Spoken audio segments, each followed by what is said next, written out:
açık hali. Bunun içerisine ispirto döküyoruz.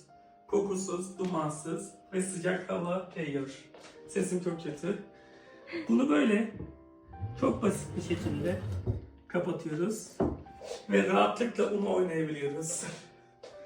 Tekrar açmak istediğimizde yine aynı şekilde bunu alıyoruz. Bunu sakın buraya koymayın. Özellikle söndürdükten sonra masada iz yapar. Çakmağımız.